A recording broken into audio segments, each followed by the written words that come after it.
ఇండియాలో బీచ్ అనగానే చాలా మందికి గుర్తొచ్చేది గోవా. కానీ ఇప్పుడు దాన్ని మించిపోయే స్పాట్ రెడీ అవుతోంది. ఆ దిశగా దేశంలోని తూర్పు తీరం డెవలప్ అవుతోంది. అదే ఆంధ్రప్రదేశ్లోని బాపట్ల సూర్యలంక బీచ్. ఏపీకి దాదాపు 1000 కిలోమీటర్ల సముద్ర తీరం ఉంది. దీంతో ఇప్పుడు ఈ బీచ్ ని మంచి టూరిస్ట్ సెంటర్ గా మార్చాలని చూస్తున్నారు. భవిష్యత్తులో ఇది మరో గోవా అయ్యేలా ఏపీ సీఎం చంద్రబాబు నాయుడు ప్రభుత్వంలో పనులు వేగంగా జరుగుతున్నాయి. ఇక్కడే నేను ఒకటే మీ అందరికి హామీ ఇస్తున్నాను, టూరిజం పైన ఎక్కువ ఫోకస్ చేస్తున్నా. ఈ రోజు నేను సూర్యలంక బీచ్ చూస్తున్నాను. One of the best beach మన బాపట్ల దగ్గర ఉంది. అందరూ గోవాకి వెళ్తున్నారు. రేపు మొత్తం ప్రపంచం అంతా సూర్యలంకకు వస్తుందని మరొక్కసారి మీ అందరికి విజ్ఞప్తి చేస్తున్నా. సూర్యలంక బీచ్ కి ప్రతి నెల 1,00,000 మందికి పైగా పర్యాటకులు వస్తుంటారు. దగ్గరలోని చీరాల, రామాపురం బీచ్లకు మరో 2 లక్షల మంది వస్తుంటారు. ఇక వీకెండ్లలో అయితే పర్యాటకులతో హోటళ్లన్నీ నిండిపోతాయి.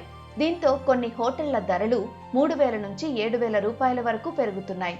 అందుకే 97 కోట్లతో ఇప్పుడు ఈ బీచ్ డెవలప్మెంట్ జరుగుతోంది. పర్యాటకులు రిలాక్స్ అయ్యేలా హోటళ్లు నిర్మించేందుకు 20 నుంచి 25 ఎకరాల భూమిని ప్రభుత్వం ఇప్పటికే ఐడెంటిఫై చేసింది.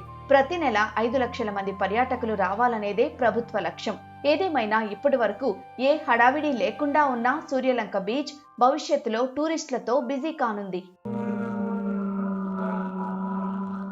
ఆంధ్రప్రదేశ్ ప్రభుత్వం టూరిజం డెవలప్మెంట్ ని బాగా అభివృద్ధి చేసే దానిలో భాగంగా క్లియర్ గా శానిటేషన్ అవి బాగున్నాయా లేదా మెజర్ చేయడానికి బీచ్ కి వచ్చేటువంటి విజిటర్స్ కి సంబంధించి ఫెసిలిటీస్ బాగున్నాయా లేవో అవన్నీ మానిటర్ చేయడానికి గవర్నమెంట్ ఇనిషియేటివ్ తీసుకొని ఇక్కడ ప్రారంభించబోతుంది.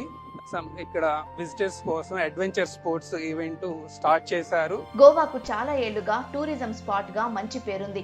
ఇప్పుడు చంద్రబాబు ఆలోచనతో బాపట్ల కూడా ఫేమస్ కానుంది. అభివృద్ధి పనులు కూడా వేగంగా జరుగుతున్నాయి.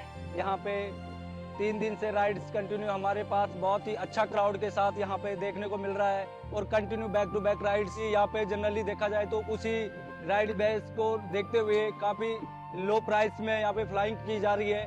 ఇక్కడ ఇంకో ప్రత్యేకత కూడా ఉంది. చీరాల చేనేత వస్త్రాలు చాలా ఫేమస్. చేనేత వృత్తి ఇక్కడి వారికి జీవనాధారం.